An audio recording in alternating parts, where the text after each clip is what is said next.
every rural community to tackle loneliness and the mental health crisis. Order! Steve. Order. Before we begin today's proceedings, I'd like to remind honourable members of what I said last week following the King's speech. The language we use in this chamber and the way we behave towards each other should reflect the principle that good temper, moderation are the hallmarks of parliamentary language and behaviour. I am determined that members in all parts of the House should be treated with courtesy and respect in this chamber. I would remind the House that it is entirely at the discretion of the honourable member who has the floor to choose whether to give way or not. And once it's clear that a member does not wish to give way, colleagues should not persist in asking them to do so. Now, the Prime Minister has been clear. This government's priority is to grow our economy. We will boost rural economies with our new deal for farmers, seek a veterinary deal with the EU to get food exports moving again after they locked them out, and we will stop farmers ever again being undercut by dodgy Tory trade deals that sell out Britain's environment and welfare standards as they sell out Britain's exporters and food producers. We will set up a new British Infrastructure Council to steer private investment into rural areas neglected by the Tories, including broadband rollout, and we'll reduce our exposure to volatile global fossil fuel prices, protecting farmers' energy bills against future price shocks. I'm very sorry, there's only 3 minutes left, and I need to cover the points that have been raised. We'll do that. They had their time. We'll do that by switching on GB Energy as we make Britain a green energy superpower. And we'll speed up building flood defences to protect rural homes and farms and rebuild our NHS with 40,000 more appointments every week, 8,500 more mental health professionals and a hub in every rural community to tackle loneliness and the mental health crisis. Order!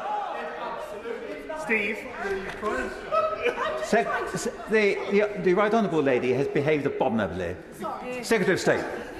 Thank you, Mr Deputy Speaker. And that's not the end of their failure. We'll take back our streets from the criminals with the first ever cross-government rural crime strategy and more police patrols in rural towns and villages.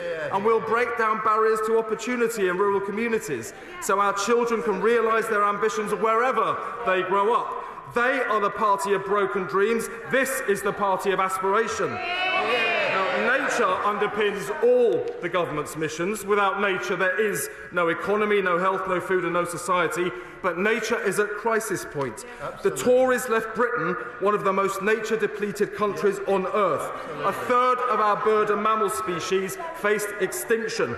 Record levels of sewage are poisoning our rivers, lakes and seas. Reversing this catastrophe cannot happen overnight, but we have already turned the corner. This week, we introduced our Water Special Measures Bill to strengthen regulation and reverse the tide of sewage that is killing our waterways. Water bosses will no longer reward themselves with multi-million-pound bonuses that they allowed while they oversee record levels of water pollution. And if they refuse to clean up their toxic filth, they will face criminal charges. Last week, water companies signed up to my initial package of reforms, including ring-fencing funding for vital infrastructure investment, and if that money is not spent as it's intended to be, the companies will refund their customers. It will no longer be diverted for bonuses and dividends as they allowed it to be. 14 long years the Tories had to take action like this, but they failed absolutely. It took this government less than 1 week. That is what change looks like with Labour. This government is committed to legally binding environmental targets set under the Environment Act, targets the Tories missed, but this government will meet by working in a new partnership with the nature NGOs. Now, I would like to thank all honourable members who have taken part in this constructive and insightful debate today for their perceptive contributions and dedication to making progress on important matters. After 14 years of chaos, there is once again hope for our environment, hope for our countryside and hope for our rural communities. I welcome the King's speech. I recommend it to this House. Change has come after 14 years of chaos and failure. Debate to be resumed what day? Monday. This Monday. I beg to move that the House now be adjourned. The question is that this House do now adjourn. As many that can say aye. Aye. Of the contrary, no. I think the ayes have it. The ayes have it. Order. Order.